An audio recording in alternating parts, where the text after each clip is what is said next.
یہودی کہتے ہیں کہ ہم اللہ کے بیٹے ہیں، عیسائی کہتے ہیں کہ ہم اللہ کے بیٹے ہیں، تو اللہ فرماتے ہیں ان سے کہیے پھر تمہیں عذاب کیوں ملتا ہے؟ تم عام انسانوں جیسے انسان ہو۔ یہ بدتمیزیاں صرف یہودیوں کی نہیں ہیں، ان کی بھی ہیں۔ باقلانی کے دور میں عیسائی بادشاہ تھا، اس نے مسلمانوں سے مذاق کرنا، انتقام لینا۔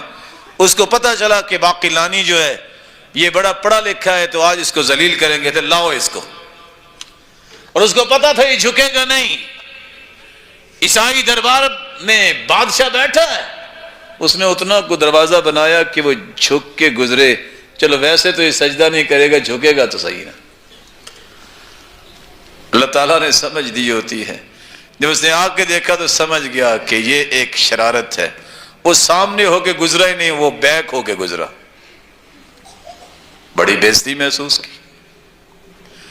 آتے ہی سوال کرتا ہے، ما قصۃ عائشہ، اچھا بتاؤ عائشہ رضی اللہ تعالیٰ عنہ کا قصہ کیا تھا؟ کمال کا جواب دیا۔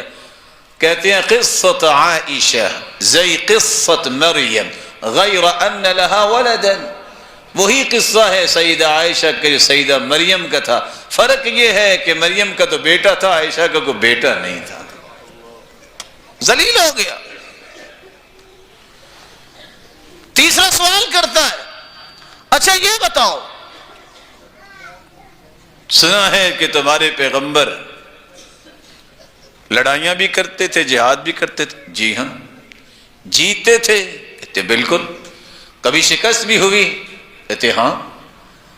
تو مذاق سے کہتا وہ نبی کیا جو ہار جائے؟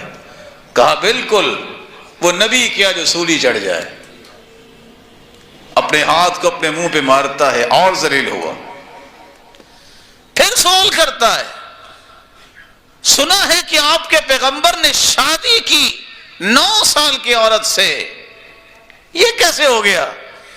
کہا یہ اسی طرح ہو گیا جس طرح اللہ عز و جلال کے بارے میں تمہارا عقیدہ ہے کہ اس نے مریم سے شادی کی۔